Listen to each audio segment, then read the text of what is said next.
tugas saya persilahkan.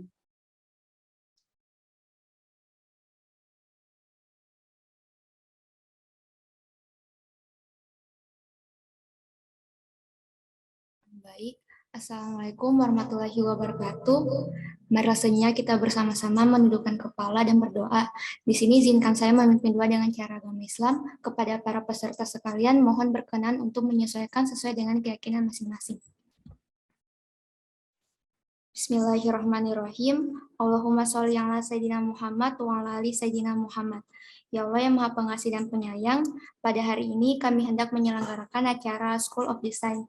Dengan memohon ridha dan izin-Mu, berkahilah semua langkah dan perbuatan kami dan jadikanlah acara ini semua nilai ibadah dan nilai ilmu yang bermanfaat kepada kami dan banyak orang. Ya Allah, Engkau yang Maha Pengampun atas segala dosa. Ampunilah dosa kami, dosa orang tua kami, dosa para pemimpin kami, dan dosa para pendahulu kami. Tempatkanlah kami dan mereka semua dalam lindungan, rahmat, dan ampunan-Mu. Ya Allah, tunjukkanlah kepada kami bahwa yang benar adalah benar dan yang salah adalah salah, serta berikan kepada kami kekuatan dan kemampuan untuk menjalankannya. Rabbana atina fid dunya hasanah wa fil akhirati hasanah wa qina azabannar. Walhamdulillahirabbil alamin. Wassalamualaikum warahmatullahi wabarakatuh. Baik, terima kasih kepada Saudara Siva yang telah membawakan doa. Kemudian acara selanjutnya yaitu sambutan dari Presiden BEM FK Unibos kepada Kakanda Andi Marudani Patiaware. Saya persilahkan. Baik, apa suara saya sudah terdengar? TBKI, Kak. Oh iya. Bismillahirrahmanirrahim. Alhamdulillahirabbil assalatu wassalamu asyrafil anbiya'i wal mursalin sayyidina Muhammadin wa alihi wa sahbihi ajma'in. Assalamualaikum warahmatullahi wabarakatuh. Shalom, salam sejahtera untuk kita semua dan salam sehat. Pertama-tama dan yang paling utama tentunya memanjatkan puji syukur kehadirat Allah Subhanahu wa taala yang tentunya memberikan kita berbagai kelimpahan kenikmatannya sampai pada hari ini. Salawat teriring salam kita kirimkan kepada Nabi Muhammad SAW, Nabi yang sebagai rahmatan lil alamin. Yang saya hormati tentunya dan yang saya cintai teman-teman dari Unibos dan juga tentunya pemateri kita pada hari ini dan teman-teman peserta School of Design BEM FK Unibos tahun 2022, di mana pada kesempatan ini tentunya saya mengucapkan terima kasih banyak yang sebesar-besarnya kepada Kementerian Infokom BEM FK Unibos bersama Bu Menterinya, Amanda, dan teman-teman stafnya yang dapat menyusun kegiatan ini serta melaksanakan kegiatan ini pada hari ini dengan materi dan pemateri yang tentunya sangat bermanfaat untuk kita semua.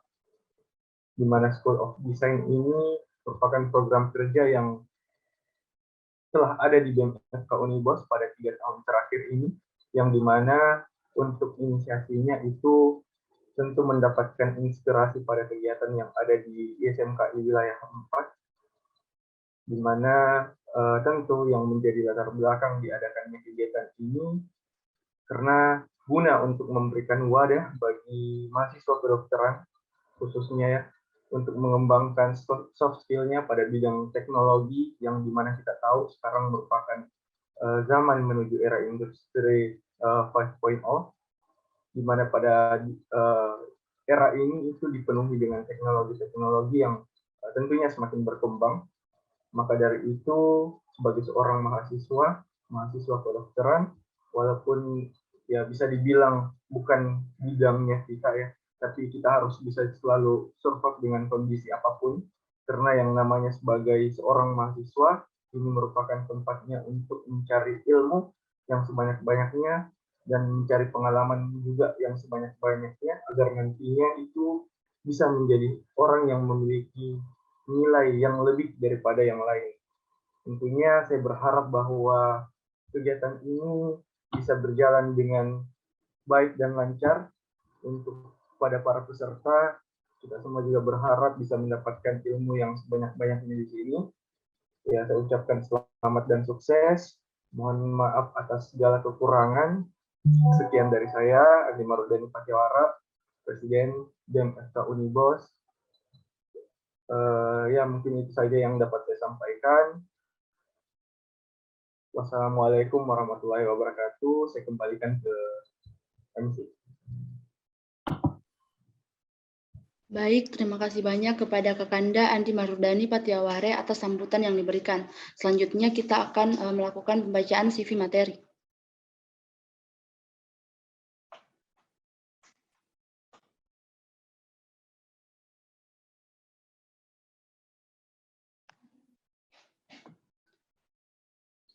Baik, yang pertama untuk pemateri kita, Kakak Muhammad Aditya Pratama Ilyas, tentang Kak Adit sendiri seorang graphic designer dengan pengalaman sekitar 5 tahun. Kak Adit sendiri tertarik dengan desain grafis saat mulai masuk di SMA. Sejak saat itu, Kak Adit terus belajar untuk mengeksplor semua hal tentang desain grafis. Hingga saat ini, Kak Adit telah mengerjakan berbagai jenis proyek desain grafis seperti ilustrasi, vektor, motion grafik, poster, dan masih banyak lagi. Kemudian pendidikan. Kak Adit menempuh pendidikan di SMA 10 Goa tahun 2017 sampai 2020. Kemudian berkuliah di Universitas Hasanuddin, Prodi Ilmu Komunikasi 2020 hingga sekarang. Kemudian pengalaman organisasi, koordinator divisi kreasi teknologi 2018 sampai 2019. Smades Information and Technology Club atau SMA 10 Goa, kemudian anggota divisi administrasi dan kesekretariatan 2020 sampai sekarang, Liga Film Mahasiswa, Universitas Hasanuddin. Kemudian kemampuan Adobe Illustrator atau Adobe Premiere, kemudian Adobe Photoshop, kemudian Adobe After Effects.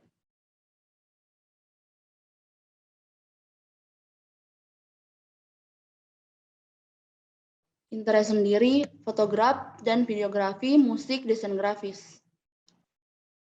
Untuk sosial media, Instagram, Aditya Pratama _i, kemudian nomor ada tertera seperti di bawah, kemudian teks atau Gmail, Aditya Pratama Ilyas @gmail.com, kemudian alamat Jalan Abdul Qadir, Daeng Suro, Kelurahan Samata, Kecamatan Sembaupu, Kabupaten Goa, Sulawesi Selatan.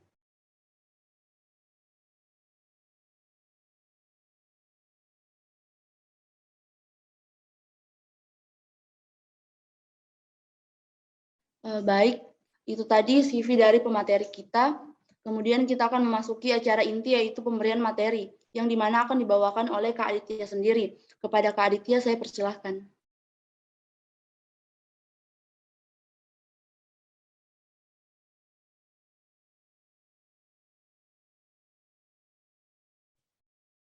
Oke, baik. Terima kasih moderator. Apakah suara saya kedengaran atau? Iya Kak, kedengaran Pak. Oke. Boleh minta tolong share screen nggak? Ada saya kirim PPT-nya ke panitia tadi. Kemarin. Iya.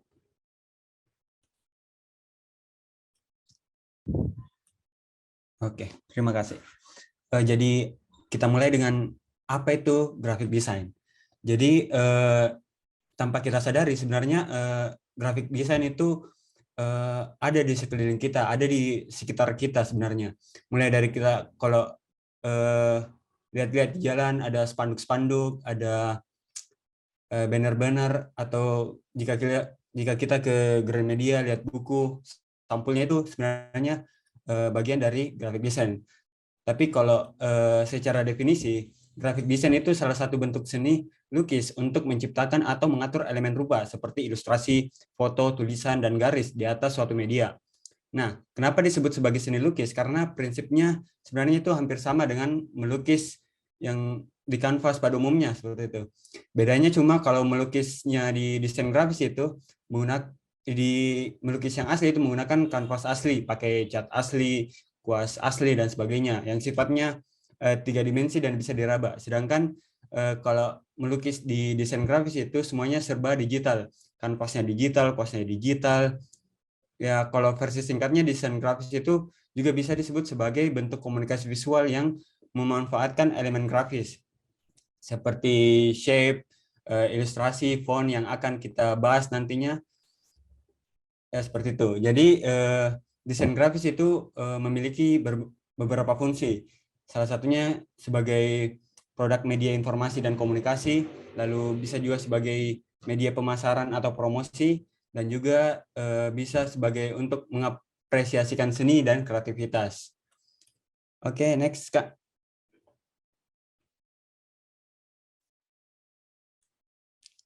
Oke, next lagi.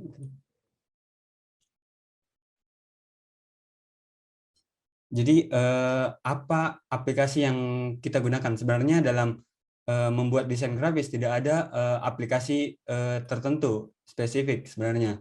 Ada banyak jenis aplikasi yang beredar di pasaran seperti yang akan kita bahas spesifik pada hari ini, yaitu Adobe Illustrator. Sebenarnya ada banyak. Ada Canva, ada Adobe Photoshop, mungkin juga bisa sebagai wadah desain grafis sebenarnya. Oke, next Kak. Nah, ini dia aplikasi yang umumnya digunakan oleh desainer grafis pada era sekarang ya. Ada Canva, ada Adobe Illustrator, ada CorelDRAW. Mungkin teman-teman lebih dibanding yang ketiga ini mungkin lebih familiar dengan Canva ya. Karena saat ini mungkin mahasiswa ya nggak ribet gitu. Kalau pakai Canva kan basicnya template dia. Oke, next Kak.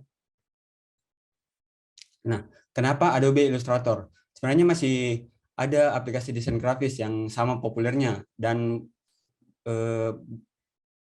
sejenis, misalnya seperti Adobe Photoshop. Tapi bedanya dengan Adobe Photoshop dengan Illustrator itu, kalau Adobe Photoshop itu digunakan untuk membuat desain grafis atau mengolah gambar yang berbasis pixel, sedangkan untuk gambar yang berbasis vektor atau ilustrasi itu lebih sesuai di Adobe Illustrator. Jika dilihat dari kualitas gambarnya, gambar yang berbasis vektor itu cenderung lebih baik. Jadi bedanya vektor dengan pixel itu teman-teman, kalau apa ya? Kalau vektor itu apabila gambarnya di zoom sedekat apapun itu, gambarnya tidak akan pecah. Berbeda dengan pixel. Kalau pixel itu apabila di zoom itu gambarnya akan terlihat pecah atau kualitasnya akan menurun seperti itu. Nah, Adobe Illustrator adalah program editor grafis vektor yang paling populer saat ini, yang dikembangkan dan dipasarkan oleh Adobe System. Jadi Adobe Illustrator sendiri juga itu punya beberapa versi, dan untuk versi terbaru itu ada versi yang CC atau Creative Cloud yang tahun 2022. Jadi sebenarnya Adobe Illustrator saat ini lebih populer di kalangan desain grafis di zaman sekarang dibandingkan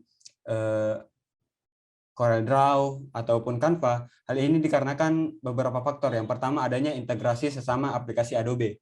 Jadi misalkan kalau teman-teman mau bikin animasi, motion graphic seperti itu, jadi ilustrasinya bisa teman-teman kelola di Adobe Illustrator. Di Illustrator, teman-teman bisa gambar di Illustrator untuk ilustrasinya atau item-item grafisnya. Lalu jika selesai, teman-teman bisa langsung integrasikan ke aplikasi Adobe yang lain, misalkan Adobe After Effects yang fungsinya itu untuk menggerakkan animasi. Jadi untuk itulah kenapa Adobe Illustrator itu lebih populer, karena memudahkan pekerjaan desainer sebenarnya. Oke, next Kak. Nah, graphic design principle. Jadi prinsip-prinsip graphic design itu terbagi menjadi 6. Yang pertama ada kesatuan, keseimbangan, proporsi, irama, dan penekanan. Jadi kita akan bahas satu-satu. Oke, next Kak. Nah, yang pertama kesatuan atau unity. Kesatuan atau unity dalam desain grafis itu berarti kohesi, konsistensi, keutuhan, dan keselarasan semua unsur desain. Jadi Unity merupakan prinsip desain grafis yang diartikan sebagai keteraturan di antara unsur-unsur desain lainnya. Prinsip ini menekankan penggabungan berbagai elemen. Nah, penggabungan itu akan menciptakan kesatuan yang memiliki hubungan satu sama lainnya. Jadi untuk menciptakan kesatuan atau unity dapat diciptakan dengan beberapa cara. Metode utama adalah melalui terbagi menjadi 3. Yang pertama itu proximate, di mana elemen yang dekat satu sama lain tampak seperti grup terpadu. Jadi setiap elemen grafisnya itu didekatkan satu sama lain. Jadi didekatkan sehingga terjadi sebuah kesatuan. Lalu yang kedua ada alignment. Jadi alignment itu adalah elemen yang disejajarkan satu sama lain sehingga tampak terkait. Lalu ada repetition atau pengulangan elemen yang menciptakan rasa kesatuan, terutama jika dilakukan dalam pola yang teratur. Oke, next Kak. Lalu ada keseimbangan atau balance. Dalam desain, selain semua unsurnya harus saling menyatu, kita juga perlu memperhatikan masing-masing komposisinya. Jadi untuk itu perlu adanya prinsip keseimbangan. Dalam menerapkan prinsip keseimbangan, desain juga kita dengan adanya prinsip keseimbangan, desain yang kita buat akan memiliki estetika yang baik dan lebih komunikatif. Jadi prinsip desain grafis yang satu ini tuh menekankan pada tampilan unsur desain seperti bentuk, ukuran, warna, tekstur, dan sebagainya. Agar unsur-unsur yang dikomposisikan dengan dapat serasi atau sepadan dan memberikan kesan yang tepat pada tempatnya. Dalam ilmu desain, keseimbangan itu dibagi menjadi 2 macam. Yang pertama ada keseimbangan formal. Jadi keseimbangan formal adalah keseimbangan simetris, di mana susunan elemen yang meratakan posisi pusat secara horizontal dan vertikal. Seperti yang contoh yang di sebelah kiri. Sebenarnya bisa juga di balancing dari atas ke bawah, baik bisa juga dari kiri ke kanan sebenarnya. Lalu ada yang keseimbangan informal. Jadi keseimbangan informal berlawanan dengan yang sebelumnya. Ini merupakan keseimbangan asimetris. Jadi keseimbangan ini merujuk pada pengaturan yang berbeda dengan berat yang sama komposisinya di setiap sisi halaman. Keseimbangan ini biasanya banyak ditemukan pada desain-desain kontemporer atau desain-desain yang kekinian biasanya. Jadi contohnya itu misalkan desain-desain poster yang di sebelah kirinya itu ada gambar. Misalkan di sebelah kiri itu didominasi oleh gambar atau foto. Lalu untuk mengimbanginya biasanya desainer itu untuk di sebelah yang berlawanan itu akan diisi dengan tulisan untuk mengimbangi dari gambar yang di sebelahnya, seperti itu. Jadi keseimbangan simetris dapat tercapai apabila elemen di kedua sisi sumbu vertikal dan horizontal pada dasarnya sama. Misalkan itu ada 2 blok teks paragraf di kedua sisi halaman yang akan menciptakan keseimbangan simetris.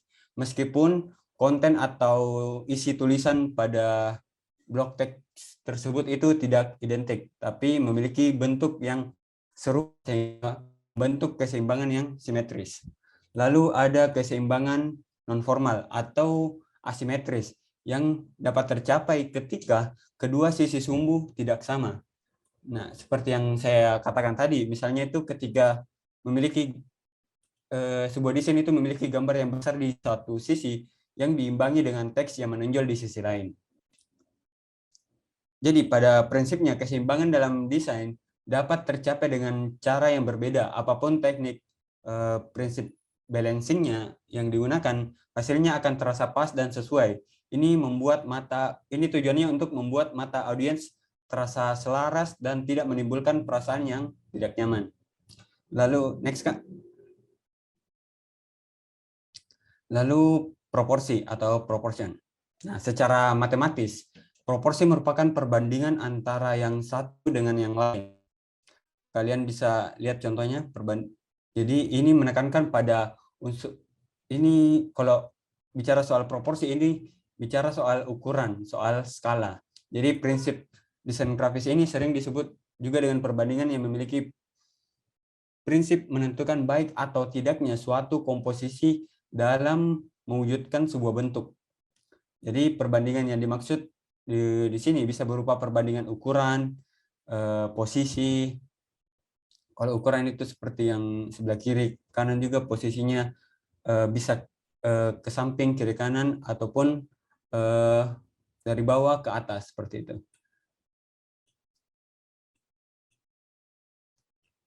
Dalam belum Kak, masih sebelumnya masih proporsi. Oke. Jadi dalam proporsi juga itu disebut sebagai skala seperti yang saya bilang tadi, yaitu ukuran relatif dalam sebuah desain. Elemen yang lebih besar kaitannya dari yang lain, misalkan yang seperti yang di PPT, misalkan blok yang lebih besar itu menandakan berarti elemen atau unsur tersebut itu lebih penting dibandingkan elemen yang lainnya. Sedangkan misalnya nih kamu misalkan apa ya? Contohnya deh poster film. Biasanya poster film itu kita desainer itu biasanya menonjolkan di bagian gambar dan judul. Karena memang porsi dua unsur tersebut tentunya akan lebih besar dibandingkan yang lain karena unsur fungsional, karena hal yang ingin pertama yang ingin dicapai dari interest dari audiens adalah gambar dan judul film tersebut. Jadi prinsip proporsi sebaiknya digunakan untuk menciptakan minat visual dengan menarik perhatian pengamat pada elemen visual tertentu dalam desain. Seperti itu. Next, Kak. Oke. Lalu ada irama atau rhythm. Irama dalam desain grafis adalah pengulangan atau variasi pada unsur-unsur desain. Jadi irama bisa dihasilkan dari pengulangan unsur-unsur yang sama dengan cara konsisten. Atau unsur-unsur yang berbeda dari segi bentuk, ukuran, posisi, ataupun unsur, tetapi membentuk pola yang berirama. Oleh karena itu, irama dapat membuat pandangan audiens bergerak dari satu pola ke pola yang lainnya, sehingga menciptakan aliran pandangan saat melihat desain yang kamu buat. Seperti itu. Prinsip ini merupakan upaya untuk membuat visualisasi unsur bergerak pada media grafis yang statis. Irama atau gerakan ini dilakukan untuk memunculkan unsur dinamis dalam menambah nuansa penekanan yang informatif. Oke, next, Kak. Lalu ada penekanan. Nah, salah satu unsur yang sangat sakral juga dalam desain grafis ini adalah penekanan atau empasis. Penekanan adalah cara untuk menentukan bagian mana yang menjadi prioritas dalam desain yang kamu buat. Biasanya bagian ini merupakan informasi atau kesan yang ingin kita sampaikan ke audiens. Nah, penekanan tentunya saling berkaitan dengan unsur yang lainnya seperti proporsi yang tadi yang menyinggung soal skala. Jadi unsur-unsur yang menurutmu menjadi prioritas pasti akan menjadi memiliki porsi yang lebih besar dibandingkan unsur-unsur yang lain. Nah, penekanan dalam desain grafis juga dibagi menjadi di dua bagian. Yang pertama itu ada hierarki. Nah, hierarki ditentukan berdasarkan urutan susunan atau visual hierarki digunakan untuk mengarahkan audiens pada urutan tiap elemen dalam desain grafis. Contohnya itu kalau kita perhatikan pada poster-poster diskon di sosial media atau baliho-baliho yang ada kita lihat di jalan atau dimanapun itu, biasanya misalkan tulisan diskonnya itu cenderung lebih besar dibandingkan elemen lain. Jumlah diskon yang diberi ukuran tulisan yang lebih besar itu bukan tanpa tujuan, karena fungsinya untuk mengundang atensi kepada audiens. Dari jumlah diskon ini, audiens akan terpancing untuk membaca informasi-informasi yang lainnya. Jadi inti dari hierarki adalah urutkan skala prioritas, cari poin atensi, dan kasih visual hierarki seperti itu. Lalu ada kontras, yaitu menempatkan kedua unsur desain yang saling bertentangan satu dengan yang lainnya dengan satu frame desain. Jadi kontras ini juga bisa dibagi menjadi beberapa bagian tergantung fungsional. Jadi kontras itu kan perbandingan antara satu elemen dengan yang lainnya. Nah, untuk menciptakan kontras itu ada berbagai cara, mulai dari membedakan warna, misalkan contoh yang di sebelah kiri itu kan objek yang elemen yang di tengah itu terlihat kontras karena memiliki warna yang berbeda dari objek-objek yang di sekelilingnya, seperti itu. Next, Kak. Nah, kita masuk ke oh, sudah tadi nih. Next kali, Kak. Nah, kita masuk ke elemen-elemen desain grafis. Nah, elemen desain grafis itu terbagi menjadi 8. Yang pertama poin atau titik. Yang kedua ada line atau garis. Yang ketiga ada shape atau bidang. Yang keempat ada size atau ukuran. Yang kelima ada typography atau seni menata tulisan. Lalu 6 color atau warna. Yang ketujuh tekstur. Dan ke-8 space. Oke, next kita akan bahas satu-satu. Oke, next ya. Oke, yang pertama kita bahas point, line, dan shape. Nah, sederhananya poin adalah titik. Ya, titik biasanya poin ini digunakan untuk apa ya? Digunakan untuk banyak hal. Misalkan dalam type untuk desain-desain yang berhubungan dengan tulisan, itu fungsinya sebagai apa ya namanya? Pemisah antara kalimat yang satu dengan kalimat yang lainnya. Lalu titik juga ini bisa diaplikasikan dalam bentuk grafis atau ornamen dalam desain dengan membentuk apa ya, pola-pola, seperti kan biasa kita lihat desain itu ada kayak di samping-sampingnya itu ada kayak titik-titik untuk sekedar mengisi desain, itu bisa juga seperti itu. Lalu ada garis. Garis itu gabungan beberapa unsur titik yang saling sejajar sehingga membentuk suatu kesatuan. Nah, unsur garis akan selalu ada di setiap desain, bisa berbentuk garis panjang, pendek, lurus, melengkung, tipis-tipis, putus-putus, dan sebagainya. Nah, setiap bentuk garis akan menciptakan kesan yang berbeda-beda tentunya. Misalkan garis tebal itu akan menimbulkan kesan yang tegas, sedangkan tipis atau melengkung biasanya menimbulkan kesan yang lebih luas atau dinamis. Seperti itu.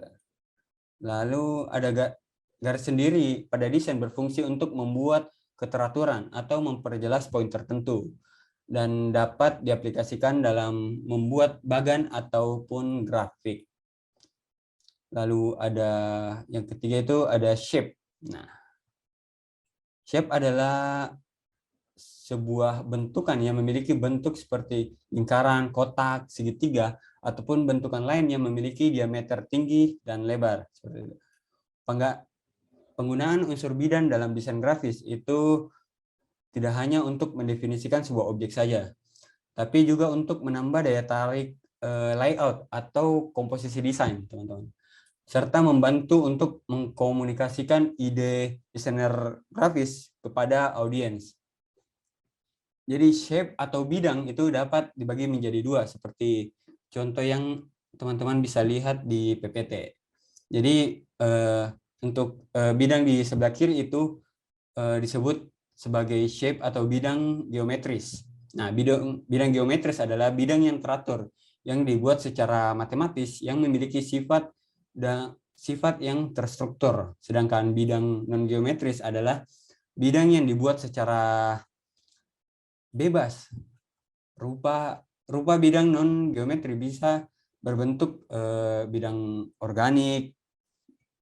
Contohnya itu bidang yang dibatasi garis patah-patah, bebas, tidak bidang sudut bebas, bidang gabungan antara lengkungan dan sudut misalkan. Jadi bidang non-geometris itu tidak terikat pada satu angka yang pasti. Jadi desainer grafis itu bebas membentuk bidang-bidang sesuai apa yang mereka inginkan, seperti itu. Lanjut ke poin selanjutnya. Nah, dia size. size itu sebenarnya sama dengan proporsi tadi. Tujuannya untuk menentukan point of interest, teman-teman. Jadi elemen yang lebih besar itu fungsinya untuk berarti elemen yang memiliki fungsional yang lebih baik dibandingkan size dibandingkan elemen-elemen yang lainnya. Oke, lanjut kita bahas yang lain. Nah, tipografi. Salah satu unsur yang paling sakral dalam desain. Jadi pernah nggak sih kalian lihat desain yang sebenarnya bagus, punya ilustrasi yang bagus, tapi tidak enak dilihat karena penggunaan tipografi yang asal-asalan. Bahkan sebaliknya, sederhana aja, namun nyaman banget buat dilihat karena penggunaan tipografi yang sesuai. Nah, teman-teman bisa bandingkan jenis tipografi yang di PPT di sebelah kiri dan di sebelah kanan. Ini salah satu contoh penggunaan tipografi yang salah untuk di sebelah kiri. Nah, dalam desain grafis, tipografi itu dapat diartikan sebagai sebuah kesenian dalam menentukan dan memilih tatanan huruf dalam ruangan yang tersedia untuk mencapai kesan tertentu guna menciptakan kenyamanan membaca semaksimal mungkin. Jadi, sebenarnya inti dari sebuah tipografi itu bukan sekedar edgy, artsy, fancy, estetik, atau sebagainya lah. Tapi yang penting itu adalah kenyamanan membaca. Percuma kalau kita menyusun sebuah kata-kata dalam layout kita, dalam desain kita itu estetik, punya font yang wah seperti apa gitu, tapi pembaca kita itu tidak nyaman.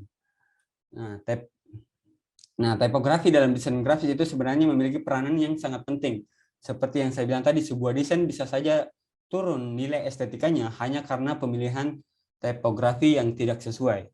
Nah, sebenarnya tipografi ini merupakan pembahasan yang cukup kompleks, tapi saya akan coba bahas semaksimal mungkin. Kalau oke, mungkin di next. Nah, ini adalah salah satu contoh perbandingan tipografi yang sesuai dan tidak sesuai.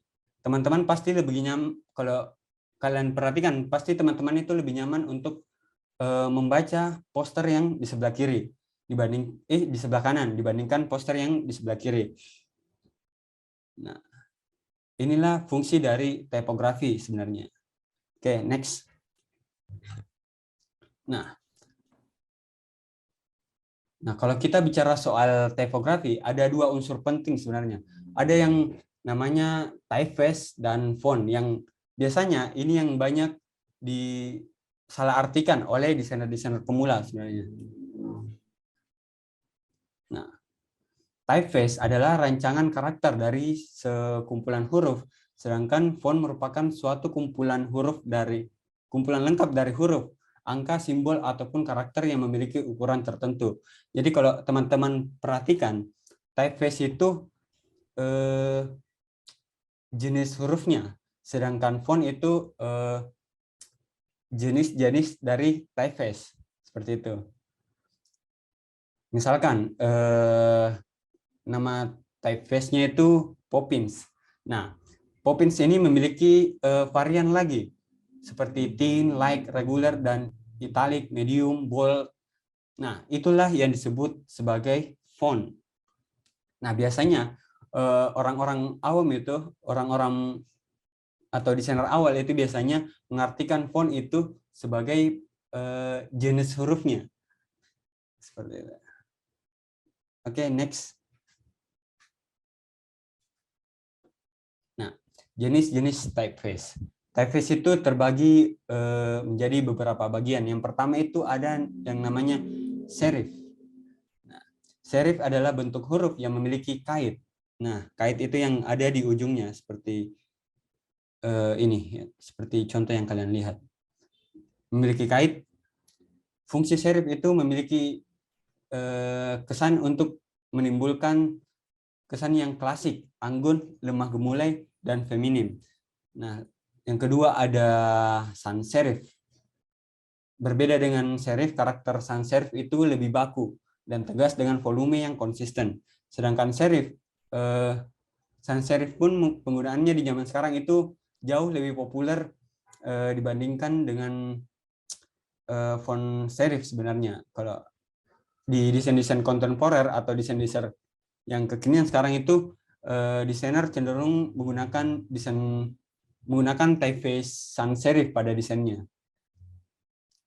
Hal ini alasannya karena typeface sans serif itu menimbulkan kesan yang modern, kontemporer, kurang formal dan efisien. Lalu next ada script. Nah, script ini juga bisa disebut sebagai handwritten typeface atau tulisan yang menyerupai tulisan tangan. Seperti itu. Jadi script ini atau handwritten typeface ini memiliki karakter yang organik yang menyerupai tulisan pada umumnya. Biasanya menimbulkan kesan yang feminim dan luwes seperti itu. Lalu ada dekoratif atau display typeface. Nah, jenis typeface ini merupakan jenis typeface yang paling abstrak dibandingkan jenis typeface yang lainnya. Tanpa adanya aturan khusus untuk karakternya, jenis typeface ini sering digunakan untuk membuat logotype. Logotype itu misal logo yang dibuat menggunakan font. Misalkan itu logonya Sony. Sony itu logonya menggunakan font seperti itu. Logo Good Day misalkan menggunakan logo display atau menggunakan logo typeface seperti itu. Dalam memilih sebuah typeface itu juga harus diperhatikan lisensinya. Lisensi typeface itu terbagi menjadi dua. Coba next.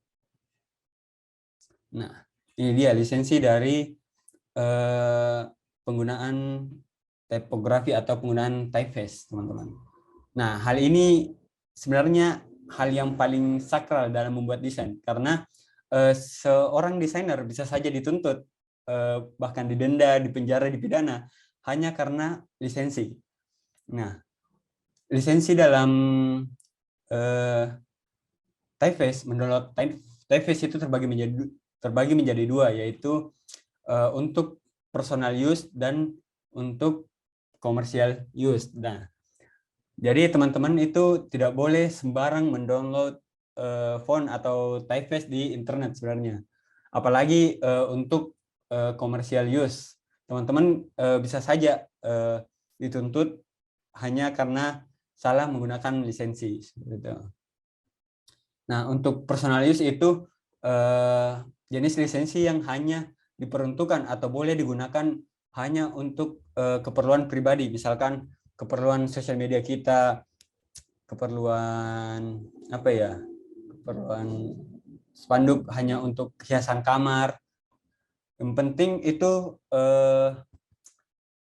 jenis typeface-nya itu tidak digunakan untuk keperluan berjualan. Nah, untuk keperluan berjualan seperti untuk perusahaan membuat logo itu masuk di commercial use yang tujuannya untuk dipasarkan seperti itu. Commercial use itu seperti kalau kita bikin desain desain produk misalkan, itu termasuk commercial use karena akan disebarkan ke masyarakat dan pembuat akan mendapatkan keuntungan dari penjualan produk ini misalkan. Oleh karena itu kita tidak boleh asal mendownload font atau typeface di internet. Nah, biasanya kalau kita mau download itu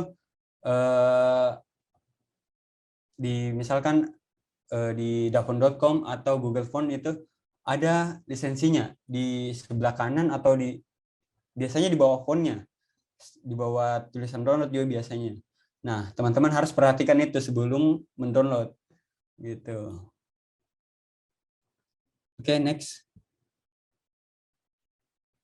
Nah, typography tips. Tips untuk agar tipografi teman-teman itu terlihat lebih oke lah istilahnya. Gitu. Yang pertama itu less is more. Kurang adalah lebih. Jadi sebisa mungkin dalam membuat tipografi itu cukup gunakan satu jenis font. 2 boleh dan maksimal 3.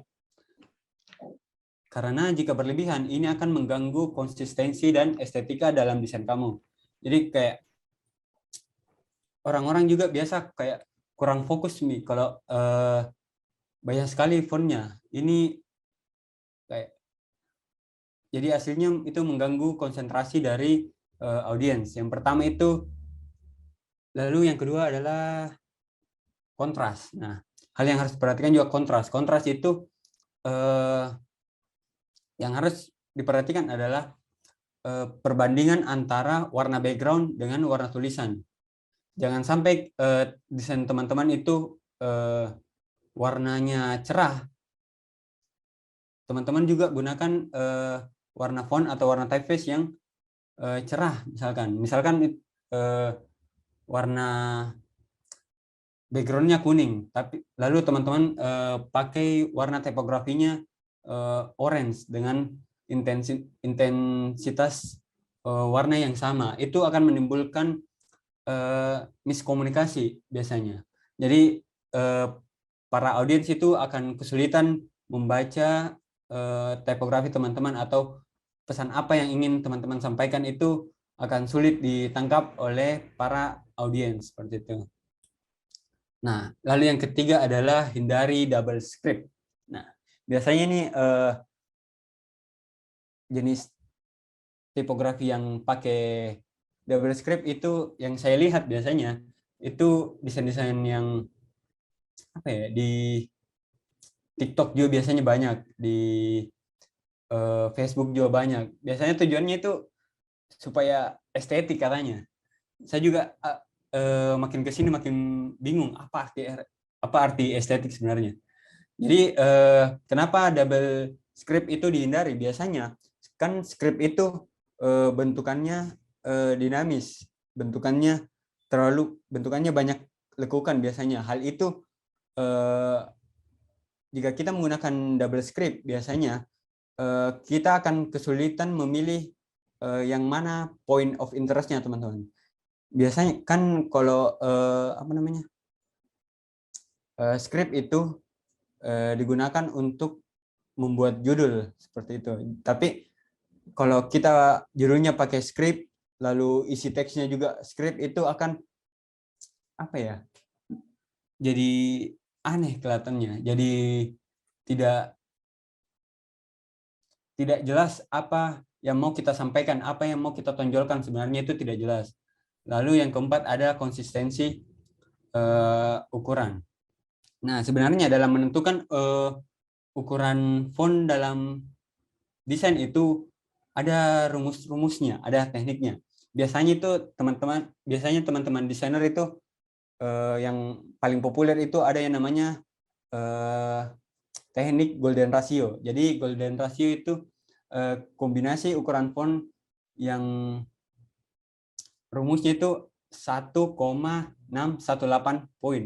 Jadi dalam menentukan fontnya itu setiap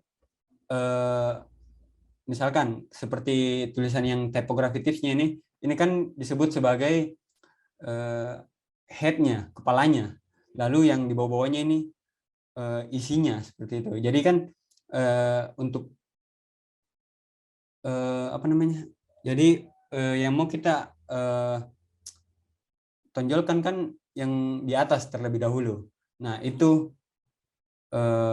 menggunakan golden ratio seperti itu untuk membedakan antara seberapa besar bagian yang atas atau kepalanya dan seberapa besar isinya seperti itu. Teman-teman, sebenarnya golden ratio ini agak kompleks pembahasannya dan waktunya mungkin agak tidak cukup untuk kalau dibahas di sini. Teman-teman bisa googling atau cari di Google untuk lebih lengkapnya seperti itu. Atau mungkin setelah kelas mungkin bisa chat saya atau DM atau untuk tanya-tanya soal golden ratio. Lalu yang kelima itu paragraf harus menggunakan space yang besar. Nah, dalam membuat paragraf biasanya untuk desainer paragraf itu kompres lebih dekat supaya lebih banyak space yang tersisa untuk desain ornamen-ornamen yang lain. Namun sebenarnya ini sesuatu hal yang keliru sebenarnya. Nah, biasanya paragraf itu lebih enak dilihat kalau menggunakan space yang besar. Nah, paragraf akan lebih mudah dan nyaman dibaca jika punya ruang yang cukup. Nah, kalau lihat di paragraf yang terlalu mepet, kayak susah biasa dibaca seperti itu. Lalu yang terakhir, pilih stylenya bukan fontnya. Pilih stylenya bukan fontnya. Nah, seringkali desainer itu menghabiskan waktu kayak berjam-jam cari font yang sesuai dengan proyeknya. Padahal kalian itu cuma perlu pikirkan stylenya. Desain apa yang mau kalian bikin ini.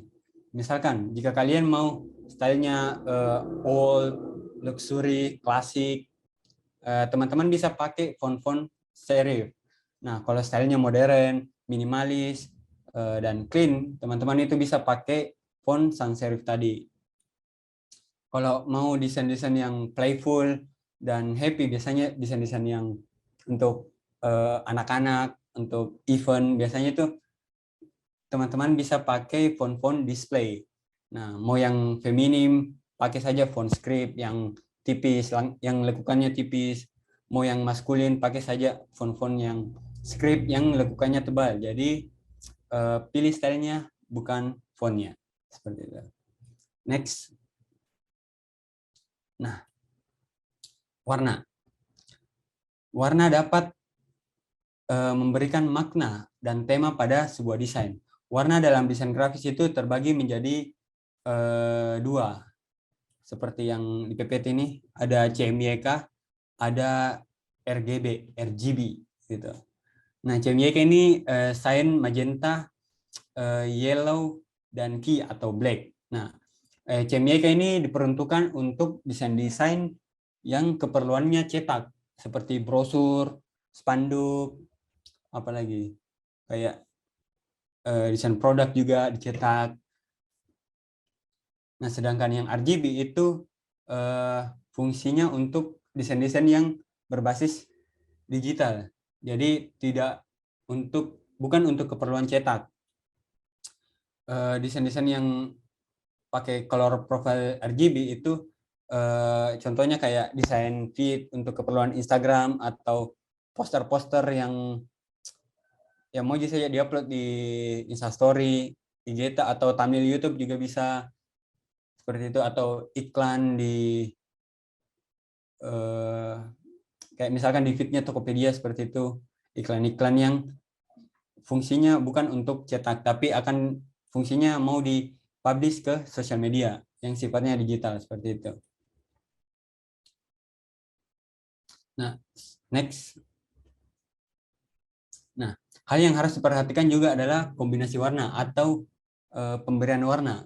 Karena pada pemberian warna yang terlalu asal-asalnya juga akan menimbulkan kesan yang norak. Jadi ada tips untuk memilih kombinasi warna. Yang pertama itu pakai website color palette. Jadi kayak teman-teman itu bisa cari color palette di internet. Salah satunya itu web yang sering saya pakai itu color.co. Nah, biasa untuk keperluan desain saya itu biasa carinya palet-palet di sana. Nah, lalu yang kedua, teman-teman bisa pakai teknik skema warna atau color wheels atau bikin sendiri paletnya seperti itu kasarnya. Nah, tapi sebelum kita bikin warnanya, alangkah baiknya itu kita lebih dahulu tahu mengenai apa saja komponen-komponen dalam membentuk sebuah warna. Yang pertama itu ada shade, tint, dan tones. Nah, kalau sekilas kalian perhatikan, shade itu dibuat dengan menambahkan warna hitam ke warna dasar. Jadi shade itu fungsinya untuk menggelapkan warna. Ini biasanya diciptakan untuk memberikan kesan yang lebih dalam, lebih kaya. Jadi nuansanya itu bisa sangat dramatis dan cukup kuat. Lalu ada tint. Tint ini dibuat dengan menambahkan warna putih ke warna dasar. Jadi fungsinya itu mencerahkan warna. Ini dapat membuat warna menjadi kurang intens dan berguna saat menyeimbangkan kombinasi warna yang lebih cerah. Nah, biasanya kalau kita desainer itu pakai yang shade itu kalau keperluan desain yang benar formal, tergantung yang memang tujuannya kayak dramatis, sedangkan tint itu lebih cerah biasa. Kalau desain-desain yang fun untuk event, misalkan event anak-anak, itu biasanya cenderung menggunakan komposisi warna yang dominan menggunakan tint atau intensitas cahayanya itu lebih tinggi. Lalu ada tones. Tones dibuat untuk dengan menggabungkan abu-abu dengan warna dasar, seperti tint tones adalah versi yang lebih halus dari warna aslinya. Jadi tones ini cenderung tidak terlihat pastel dan dapat mengungkapkan kerumitan yang terlihat pada warna dasar. Oke, next. Nah, ini yang skema warna. Sebenarnya skema warna ini agak agak rumit ya sebenarnya. Nah, skema warna ini digunakan untuk menentukan itu tadi palet warna, warna-warna apa saja yang mau kita gunakan dalam desain kita. Nah, yang pertama itu ada skema warna complementary. Oh, sebelumnya ini yang lingkaran warna inilah yang disebut dengan color wheels, teman-teman. Jadi, nah, complementary ini adalah skema warna yang menggabungkan dua warna yang berada di sisi yang berlawanan. Nah, seperti yang merah dan biru ini kan berlawanan. Itulah kenapa disebut sebagai complementary. Nah, kombinasi ini memberikan kontras yang tinggi dan kombinasi warna yang tampak tinggi bersama-sama. Nah, warna-warna ini akan tampak lebih cerah dan lebih menonjol. Lalu ada monokromatik. Nah, kalau saya lebih suka skema warna yang ini sebenarnya monokromatik, menggunakan 3 corak tint dalam memilih sebuah warna. Jadi monokromatik ini menggunakan skema warna yang tadi, yang di sebelumnya yang kita bahas itu tint, shade, dan apa tadi satunya itu tones. Jadi monokromatik ini kita hanya perlu menentukan warna inti saja, yang satu warna inti saja.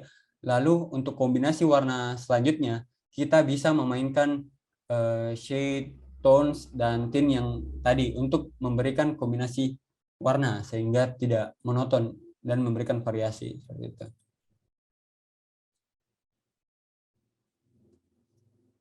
Monokromatik ini kenapa saya sering gunakan, karena kombinasi warna ini kayak serbaguna bisa diterapkan pada proyek desain untuk tampilan yang lebih harmonis seperti itu. Lalu next. Nah, analogus ini juga skema warna yang sering saya gunakan. Jadi analogus ini menggunakan 3 warna yang berdampingan pada warna-warna atau pada skema warna. Jadi kombinasi warna ini juga serbaguna serta bisa sangat banyak pengaplikasiannya dalam desain-desain. Biasanya untuk skema warna analogus itu saya gunakan untuk membuat ilustrasi. Nah, biasanya ilustrasi yang populer sekarang itu yang ilustrasi 2 dimensi. itu pakai skema warna analogus, teman-teman. Karena kan fungsinya ilustrasi hanya sebagai ornamen dalam desain. Jadi dengan menggunakan skema analogus itu tidak memberikan tidak terlalu menonjolkan si ilustrasi tersebut, tetap membuat ilustrasi itu hanya sebagai aksen dan bukan sebagai pesan utama dalam desain. Jadi tipsnya dalam membuat analogus itu, teman-teman juga sama seperti monokromatik tadi, teman-teman hanya perlu menentukan satu warna dominan. Misalkan warna dominannya itu yang abu-abu gelap, abu-abu yang lebih gelap.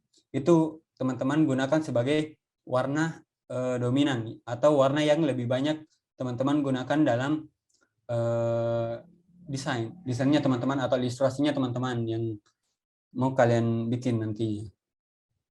Lalu yang sisanya itu yang biru muda, teman-teman bisa gunakan hanya sebagai aksen. Misalkan dalam ilustrasi itu yang abu-abu gelap ini kita gunakan untuk memberi warna kulit, sedangkan warna yang lebih cerahnya yang hanya sebagai aksen itu bisa kita gunakan hanya untuk rambut atau gelang dari ilustrasi atau bajunya, seperti itu, sehingga membentuk sebuah kesatuan yang kompleks seperti itu. Lalu ada triadik. Nah, triadik ini merupakan 3 warna yang ditempatkan secara merata pada rona warna atau pada skema warna. Fungsi dari triadik ini untuk memberikan kontras yang tinggi. Jadi sama seperti yang pertama itu complementary, fungsinya untuk memberikan kontras yang tinggi. Tapi kurang dari kombinasi komplementer, membuat desain triadik itu lebih fleksibel. Kombinasi ini menciptakan palet warna yang berani dan lebih hidup. Nah, biasanya kalau warna triadik ini bisa dibilang skema warna yang paling jarang saya gunakan, karena agak susah memang pengaplikasian warna triadik. Oke, next. Nah, ini ya contoh dari complementary. Nah, complementary kan tadi secara definisi penggabungan 2 warna yang berada di sisi berlawanan pada skema warna. Nah, contohnya itu hijau dan ungu. Dalam skema warna itu ungu dan hijau memang berlawanan. Tapi yang harus kita perhatikan dalam mengaplikasikan warna itu adalah proporsi atau seberapa banyak kita gunakan warna tersebut. Yang kita harus juga tentukan yang mana warna dominan, yang mana warna aksen. Misalkan contoh yang di tengah ini poster. Nah, warna dominannya itu adalah ungu, sedangkan warna aksennya adalah hijau. Berbeda dengan poster yang di sebelah kanan. Warna dominannya itu adalah hijau, sedangkan warna aksennya itu ungu. Jadi teman-teman juga harus belajar menentukan prioritas, yang mana warna yang mau kalian tonjolkan. Nah, untuk memilih warna apa yang sebaiknya kita tonjolkan itu ada banyak. Bisa kita pakai psikologi warna, misalkan kita mau bikin poster-poster yang have fun gitu. Misalkan event event menggambar anak TK. Kita bisa pakai palet warna yang antara orange dan kuning, misalkan analogus gitu. Jadi untuk memilih warna apa yang kita tonjolkan itu bisa kita pakai teori psikologi warna dan masih banyak sebenarnya. Oke, next. Nah, lanjut ke tekstur. Tekstur sendiri itu merupakan visualisasi dari permukaan suatu objek yang dapat dinilai dengan cara dilihat atau dirasakan dengan visual kita, seperti itu. Contohnya, corak dari suatu permukaan benda, seperti yang jenis desain yang di sebelah kanan itu menggunakan tekstur dari permukaan benda, yaitu kertas. Ada yang tekstur juga itu terbagi jadi macam, tergantung fungsinya. Ada yang halus, kasar, lembut, licin, berpori, mengkilap, dan sebagainya. Nah, penggunaan tekstur itu dapat menambah dimensi dan memperkaya sebuah layout desain atau tampilan desain, sehingga objek jadi lebih hidup. Selain itu, tekstur juga bisa membawa audiens supaya lebih mendapatkan feels atau emosi tertentu dalam desain kita. Jadi sebenarnya dalam desain itu kita tidak harus melulu memberikan tekstur dalam desain kita, hanya pada tema-tema desain tertentu, tergantung fungsinya. Biasanya untuk desain-desain yang diberi tekstur itu jenis desain-desain yang seperti ini, quotes-quotes, desain-desain apa ya, event biasanya, atau korporat juga seperti itu, biasanya menggunakan tekstur. Lalu next. Nah, selanjutnya ada ruang.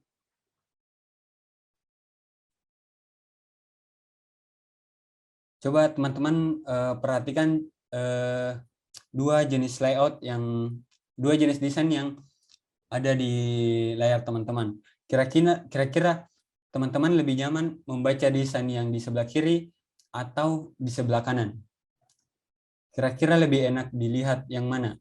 Yang sebelah kiri atau yang sebelah kanan? Pasti teman-teman itu cenderung lebih nyaman membaca yang di sebelah kanan. Inilah yang disebut dengan space, atau bahasa kerennya itu dalam desain itu dikenal sebagai white space, atau bisa juga negative space. Nah, saat membuat desain biasanya desainer pemula itu kayak semua objek itu kalau bisa nak kasih masuk semua. Namun sebenarnya ini salah. Terkadang objek yang terlalu banyak juga dan menumpuk akan membuat mata audiens menjadi jenuh. Nah, oleh karena sebab itu unsur ruang atau unsur ruang kosong ini sangat dibutuhkan. Nah, ruang atau space ini merupakan jarak antara unsur dalam desain grafis seperti objek, background, dan teks. Nah, tanpa adanya ruang, kita akan sulit untuk mencerna informasi yang ingin kita sampaikan. Nah, inilah yang disebut dengan white space. Nah, ruang putih secara harfiah adalah ruang kosong atau ruang putih. Ini bisa berupa warna, tekstur, pola, atau bahkan gambar latar belakang. Nah, elemen ini sangat penting dalam desain grafis agar pesan yang kita sampaikan tidak terganggu dengan elemen-elemen lain. Nah, contohnya ini yang di sebelah kiri. Ya, kita mau tonjolkan happy networking sama ilustrasinya misalkan. Tapi mata kita terdistraksi oleh ornamen-ornamen yang lain, misalkan yang kayak garis-garis berbentuk lingkaran ini, ada nih yang pola-pola apakah ini yang bikin ganggu pandangannya audiens. Berbeda dengan desain yang kanan. Desain yang kanan ini pas kita lihat itu kita langsung tahu yang mana intinya. Seperti itu. Kenapa white space ini sangat penting? Misalkan jika kita punya kanvas kosong putih, terus kita kasih titik hitam di tengah-tengah, pasti mata kita itu langsung fokus ke titik tersebut. Tapi bagaimana jika kanvas tersebut kita tambah elemen-elemen lain? Kita tidak mungkin cuma fokus ke titik hitam tersebut, karena ada mata kita punya opsi lain yang bisa kita lihat. Seperti itu. Dengan ruang putih juga atau ruang kosong, kita juga bisa menambah kontras pada objek. Jadi tidak ada distorsi komunikasi, hierarkinya jelas, dan pesan yang tersampaikan juga dapat diterima oleh audiens dengan baik. Nah, seperti contohnya itu yang sebelah kanan. Kontras antara background dengan objeknya itu sangat terlihat jelas karena penggunaan ruang yang sesuai. Sebenarnya ada alasan lain mengapa ruang space itu sangat penting. Yang pertama itu peningkatan pemahaman. Jadi ruang kosong digunakan secara merata untuk membuat konten desain yang mudah dipindai dan meningkatkan keterbacaan secara signifikan. Jadi sebuah penelitian juga saya pernah baca sebuah penelitian itu yang pernah dilakukan menunjukkan bahwa penggunaan spasi yang tepat pada baris paragraf dan margin kiri atau kanannya dapat meningkatkan pemahaman hingga 20%. Jadi semakin banyak kita berikan space kepada audiens itu akan meningkatkan pemahaman audiens sebanyak 20%. Tapi teman-teman juga jangan bikin desain yang terlalu kosong istilahnya. Jadi kayak lebih hampa lagi. Itu juga bisa bikin kesan aneh dalam desain kita. Jadi kalau terlalu kosong juga negatifnya adalah audiens itu jadi tidak tertarik pada desain kita, malah mengabaikan desain-desain yang kita buat. Misalkan kita bikin desain yang simple, yang terlalu banyak space-nya, terus kita upload di Instagram, teman scroll lewat saja karena tidak ada yang menarik dari desain tersebut. Jadi ini juga harus dibentuk bagaimana cara kita membuat desain yang tampak minimalis atau tampak sederhana tapi masih menarik untuk dilihat atau masih menarik untuk dibaca. Betul. Lalu fungsi selanjutnya itu untuk fokus dan perhatian. Nah, ruang besar antara tata letak dan elemen tata letak juga disebut sebagai ruang putih makro yang sangat membantu dalam memandu penggunaan melalui halaman dan memprioritaskan area fokus bagi pengguna. Next. Nah, oke, next tadi.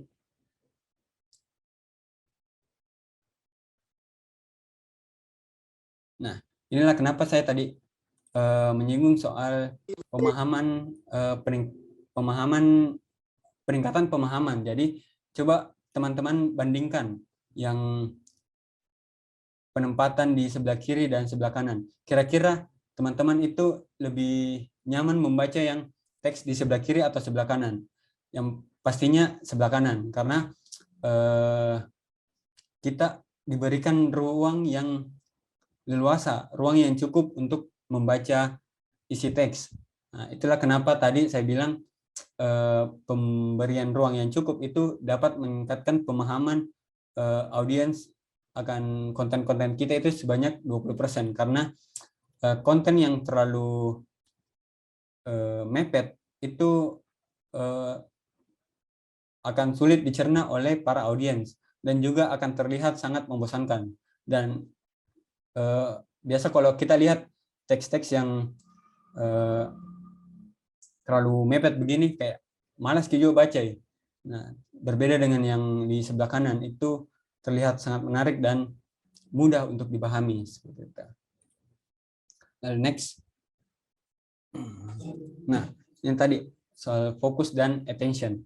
Jadi ruang besar antara tata letak itu disebut sebagai white space. White space itu seperti ini. Jadi ruang putih itu sering digunakan pada desain-desainnya MacBook. Kalau kita teman-teman beli iPhone atau MacBook, di desain boxnya itu kan terlihat minimalis seperti itu.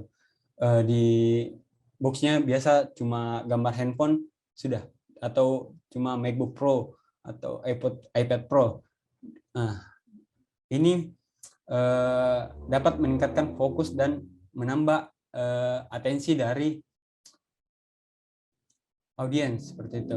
Misalkan contohnya ini yang tangkapan layar dari websitenya Apple.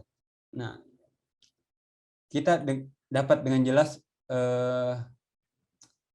atau bisa fokus apa yang Apple ingin sampaikan, apa yang Apple mau tekankan di sini, yaitu produknya, yaitu iPad dan MacBook-nya.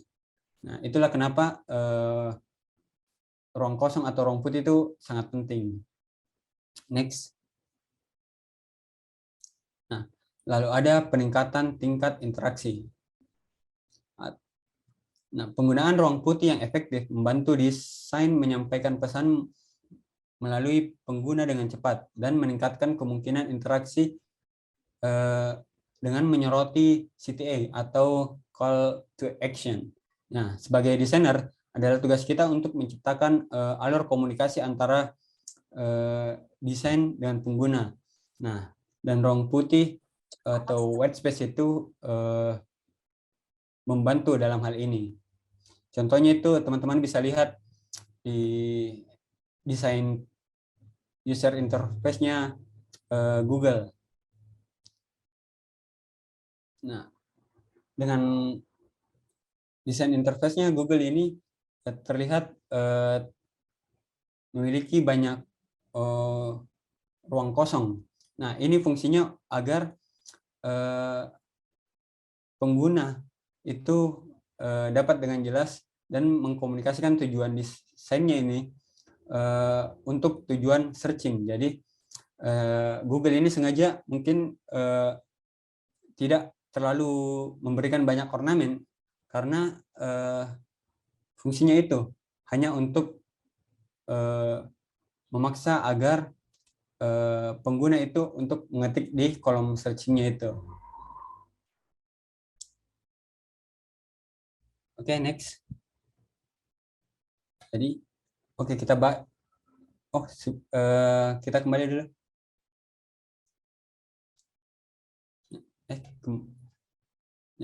Jadi white space itu atau ruang putih itu sebenarnya bukan ruang kosong. Ini kalau kita lebih peka, ini bisa diartikan sebagai alat desain yang mumpuni sebenarnya, yang wajib ada di setiap desain. Jadi penerapan ruang putih ini adalah kombinasi antara seni dan seni dan sains, bisa dibilang seperti itu. Karena mempertahankan tingkat ruang putih yang optimal dan dalam komposisi desain dan menciptakan keseimbangan hanya akan dapat dengan pengalaman dan latihan. Jadi untuk terbiasa dalam menggunakan desain yang memiliki ruang yang cukup namun tetap menarik, teman-teman itu hanya bisa dibangun itu dengan pengalaman dan latihan. Jadi dan referensi juga. Jadi teman-teman itu untuk menambah referensi, teman-teman itu harus bisa latihan atau lihat-lihat di Pinterest bagaimana contoh-contoh desain yang punya white space yang cukup seperti itu, namun tetap terlihat menarik. Oke, next. Oke, ini dia slide terakhir. Saya akhiri dengan sebuah quotes dari Steve Jobs yang punya Apple tadi, yang kita screenshot webnya, yaitu design is not just what it looks and feels like, but the design is how it works. Jadi desain itu sebenarnya bukan dari, yang penting itu bukan estetikanya, bukan dari apa yang penting estetik, yang penting edgy, yang penting artsy, tapi yang penting itu sebenarnya bagaimana desain itu dapat mencapai tujuan kita, bagaimana desain itu bisa bekerja dengan baik. Seperti itu. Oke, next. Oke, itu dia materi dasar desain dari saya. Mungkin teman-teman dari FK Unibos atau peserta kelas ini ada yang mau bertanya atau apa seputar desain. Apapun bebas. Baik, itulah tadi pembawaan materi yang sangat luar biasa dari pemateri kita, Kak Adit. Selanjutnya saya akan membuka sesi tanya jawab. Yang ingin bertanya bisa menggunakan fitur raise hand maupun chat Zoom.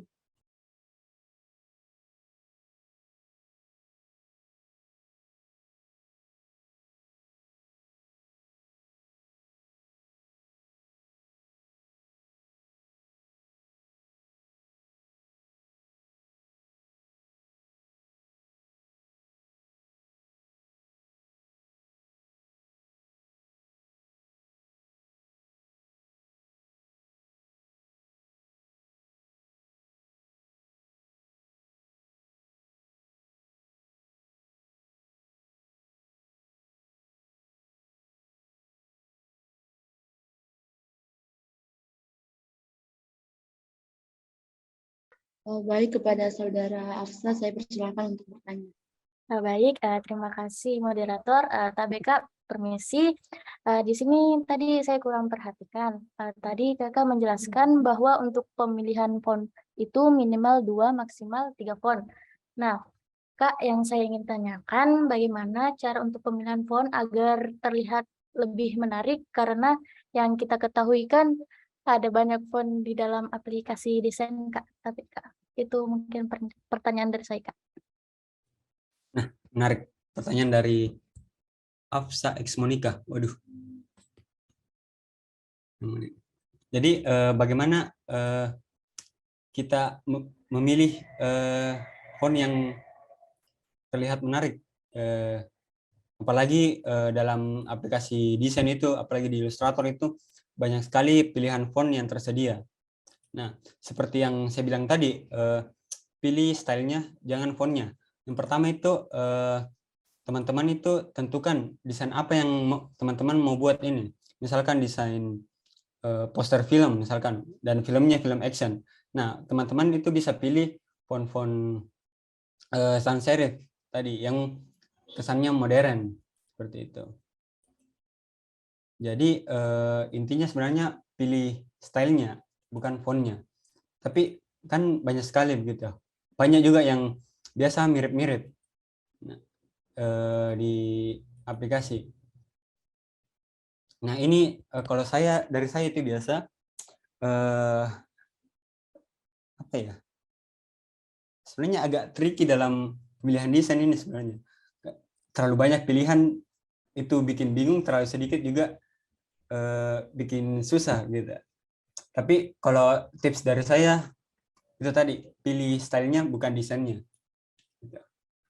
Tentukan apa yang mau teman-teman sampaikan pesan tersebut, karena pemilihan font atau typeface itu menentukan mood atau kesan yang audiens dapat nantinya. Jadi seperti itu.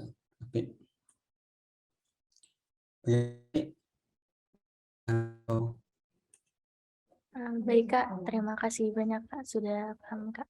Makasih, Kak. Ya, sama-sama. Baik, Kak. Selanjutnya ada pertanyaan dari chatroom Unibos Fadila Ananda Putri. Assalamualaikum, Kak. Tabeka, perkenalkan, nama saya Fadila Ananda Putri dari Universitas Kusawa angkatan 2021. Tabeka, saya ada beberapa pertanyaan soal materi Kakak. Jadi bagaimana cara Kakak menimbulkan ide dalam membuat desain, dan saat membuat desain menggunakan komputer, apa kelebihan dan kekurangannya? Lalu apa bedanya desain manual dengan komputer? Sekian dan terima kasih, Kak. Tabeka, saya persilakan menjawab. Oke, nice. Pertanyaan pertama itu bagaimana Kakak menimbulkan ide dalam membuat desain? Bagaimana cara ide? Yang pertama itu perbanyak referensi. Saya itu banyak follow kreator desain di Instagram. Jadi dengan seringnya kita melihat desain-desain yang bagus, itu akan menambah referensi atau menambah ide kita dalam membuat desain seperti itu. Lalu dan saat membuat desain menggunakan komputer apa? Komputer apa kelebihan dan kekurangannya? Nah, dalam membuat desain di komputer itu kelebihannya yang pertama, toolsnya lebih lengkap. Tidak ada kompresi kualitas, jadi kualitas desain kita itu terjaga. Biasanya kalau kita membuat desain di HP itu kayak terbatas toolsnya, terbatas kualitasnya, terbatas juga item-item yang bisa kita masukkan dalam desain seperti itu. Lalu kekurangannya mungkin fleksibilitas. Kalau kekurangan menggunakan komputer, fleksibilitas, karena kalau kita menggunakan HP dengan komputer, jelas fleksibilitasnya lebih menang di HP, karena HP itu bisa kita desain di mana saja, kita menunggu di taman juga bisa. Tapi ya itu tadi ada kekurangan juga dalam menggunakan di HP seperti itu. Lalu apa bedanya desain manual dengan desain komputer? Nah, pertanyaan saya, desain manual ini seperti apa, dan desain manual dengan komputer, lalu apa bedanya desain komputer? Ini mungkin bisa diperjelas lagi pertanyaannya. Lalu apa bedanya dengan menu komputer? Oh, mungkin maksudnya Ananda ini kan kalau di HP biasa basicnya itu kan template, lalu di komputer itu biasanya manual, kita bikin dari nol. Itu ya bedanya di situ. Kita punya kebebasan untuk memilih style desain kita, tidak terpaku oleh template-template yang ada. Kan kalau bisa kita di HP kan lebih cenderung banyak yang template. Jadi kita tidak punya kebebasan dalam memilih style desain kita seperti itu. Oke, bagaimana, Fadila Ananda?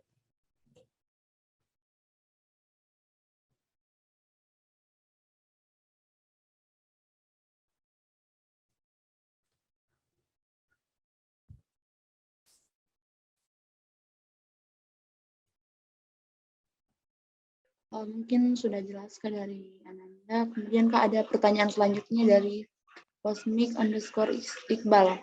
Assalamualaikum Kak, saya Iqbal dari Unhas. Saya ingin fokus di desain Kak, tapi masih bingung kalau kita ingin fokus untuk belajar desain grafis harus mulai dari mana? TBK sekian. Halo Iqbal.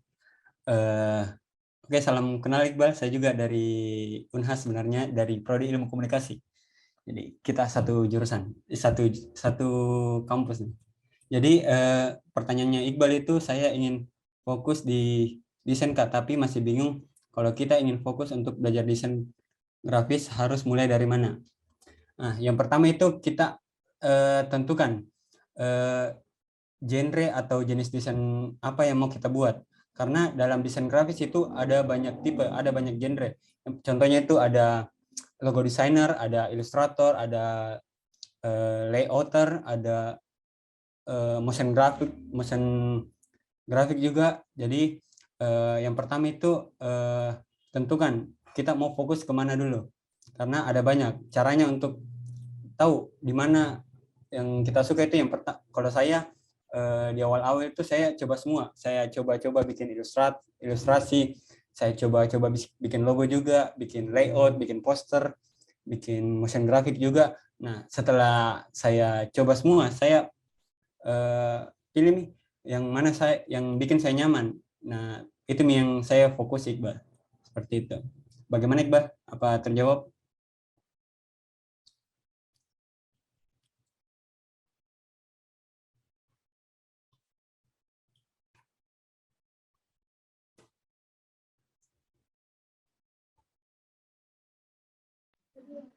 Baik Kak, terima kasih atas jawabannya yang sangat luar biasa.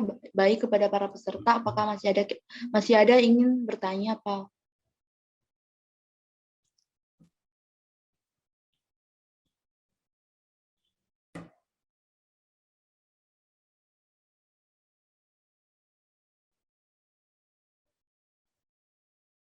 Baik Kak, selanjutnya ada pertanyaan dari chat Zoom.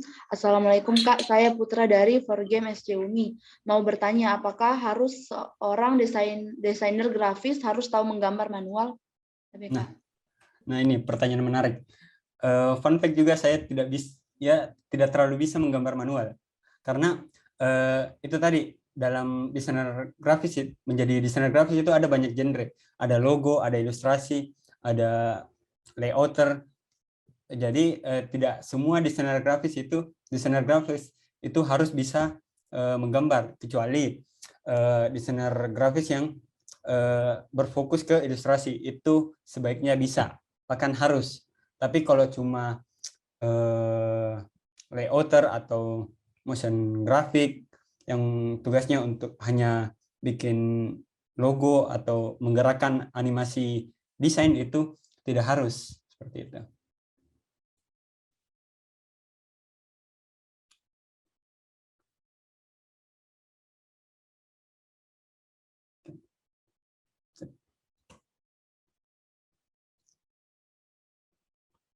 Oke, ada lagi yang mau bertanya?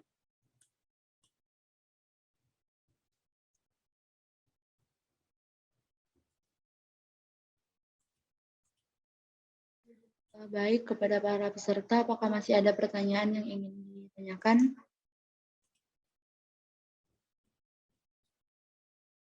Baik, kepada Infokom Eunika, saya persilahkan untuk bertanya. Sama saja kedengaran.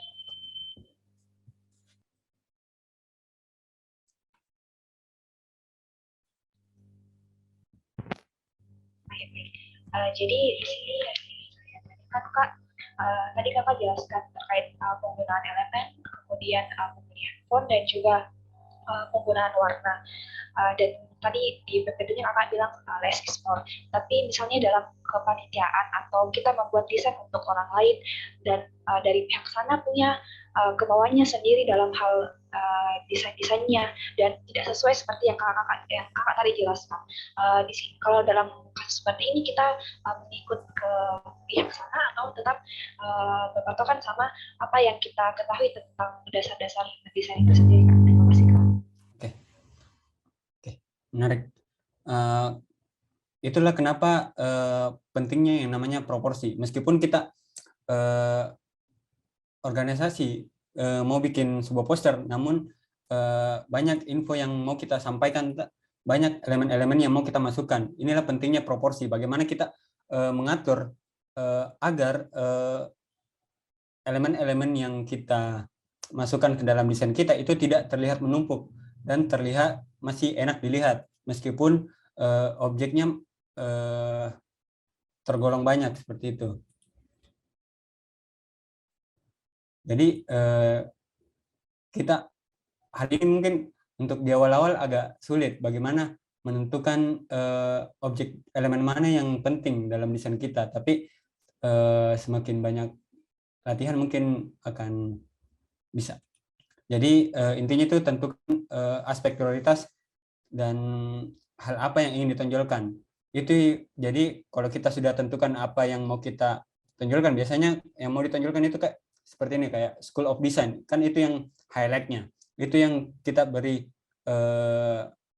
space lebih besar untuk muncul di desain kita, sedangkan ornamen-ornamen lain pelengkap seperti lokasi,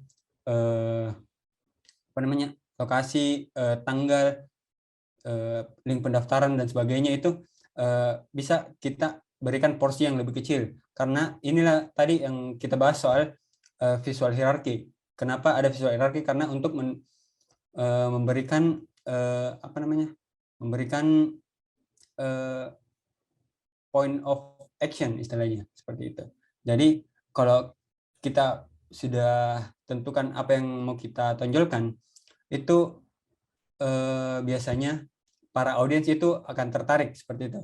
Lalu selanjutnya akan membaca detail-detail selanjutnya, meskipun secara ukuran atau skala itu lebih kecil dari highlight judul yang kita tonjolkan seperti itu. Jadi tetap kita masukkan, tapi dengan proporsi yang lebih kecil.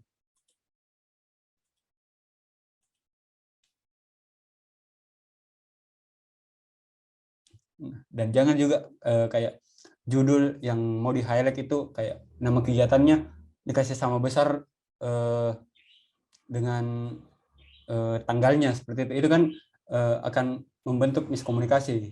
Jadi tentukan hierarki dan proporsinya. Bagaimana?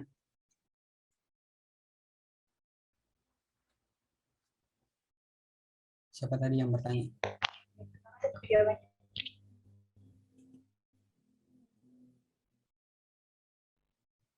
Oke, sudah aman ya?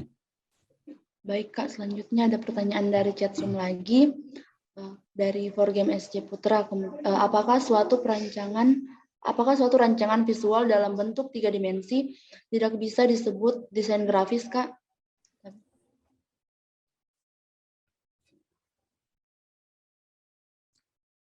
Oke, apakah suatu rancangan visual dalam bentuk 3 dimensi tidak bisa disebut sebagai desain grafis? Jawabannya bisa. Jadi dalam desain grafis itu ada juga yang namanya elemen 3D. Jadi kita bisa memasukkan elemen-elemen 3D dalam desain kita. Jadi nanti saya akan praktekkan bagaimana cara membuat elemen 3D yang sederhana di Adobe Illustrator di sesi 2 nantinya. Jadi jawabannya bisa. justru malah sekarang yang lebih ngetrend itu sekarang desain-desain yang punya ilustrasi 3D, yang elemen-elemennya 3D itu bahkan lebih ngetrend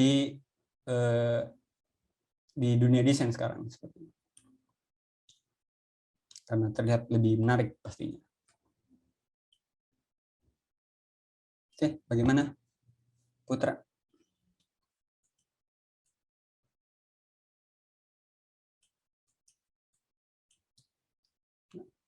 Nah, dalam membuat visual dalam bentuk 3D itu juga ada aplikasi khususnya. Kalau teman-teman mau tahu, yang namanya nama aplikasinya itu ada Cinema 4D dan 3D Blender gitu. Tapi di Adobe Illustrator juga bisa. Itu salah satu kelebihannya juga Adobe Illustrator, bisa bikin 3D. Tapi nggak mungkin sekompleks aplikasi 3D yang memang spesifik dibikin untuk mengelola grafis 3D seperti itu. Oke, terima kasih. Next, siapa lagi? Baik Kak, selanjutnya ada pertanyaan dari Unibos Herawati. Assalamualaikum Kak, saya Hera dari Unibos Kak. TBK izin bertanya bagaimana caranya membuat desain yang menarik dilihat oleh banyak orang, tapi dengan desain yang colorful Kak, TBK. Oke. Bagaimana cara membuat desain yang menarik dilihat oleh banyak orang, tapi dengan desain yang colorful. Nah, yang pertama, dengan membuat desain yang colorful saja itu sebenarnya menarik nih. Tapi bagaimana desain yang colorful itu bisa enak dilihat dan para audiens itu zaman baca Ki. Karena kalau colorful itu pasti kalau lihat Ki desain yang warna-warni nih, pasti kayak langsung fokus ke dia tak. Nah, pasti menarik nih. Tapi bagaimana cara tak bisa buat kini audiens atau para yang mau baca desain itu nyaman dibaca, itu dengan cara menentukan proporsi tadi. Yang pertama itu meskipun banyak warna, misalkan kita menggunakan 4 jenis warna, namanya tetradic kalau dalam skema warna, tetradic. Jadi dalam 4 desain, tapi dalam menggunakan 4 jenis warna ini kita tidak boleh menyamakan proporsinya. Kita harus tentukan satu warna dominan. Seperti itu. Jadi satu warna dominan, lalu yang sisanya warna lainnya itu sebagai elemen atau ornamen, seperti itu. Jadi meskipun colorful dan terlihat rame, tetap nyaman dibaca seperti itu. Karena kalau desain yang colorful itu saya yakin sudah pasti menarik.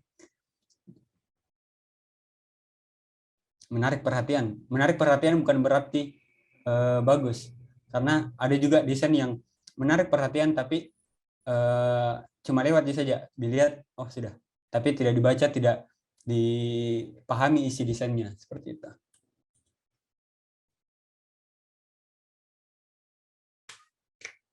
Bagaimana Herawati? Oke, sip. Oke, ada lagi yang mau bertanya?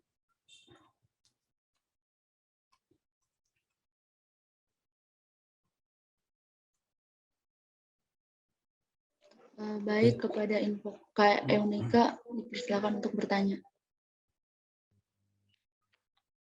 Bertanya lagi Kak, tadi Kakak sempat singgung terkait golden ratio dalam sejauh ini yang saya tahu penerapannya itu di dalam fotografi. Mungkin kalau dalam desain itu penerapannya seperti apa Kak untuk golden ratio? Nah,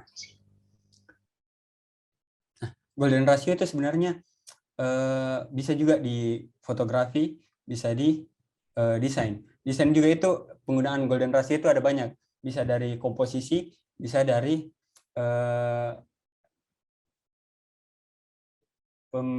pemilihan variasi ukuran. Nah, sebenarnya golden ratio itu diciptakan untuk menciptakan perbedaan apa ya istilahnya, atensi. Jadi sehingga apa yang kita masukkan dalam desain kita itu sesuai dengan proporsinya dan tidak mengganggu unsur yang mau kita gunakan. Sebenarnya Nanti kalau bisa saya gunakan rumus golden ratio nanti di sesi 2. Nanti kalau kita praktek desain grafisnya di Adobe Illustrator. Saya akan praktikkan bagaimana cara menerapkan golden ratio di dalam desain grafis.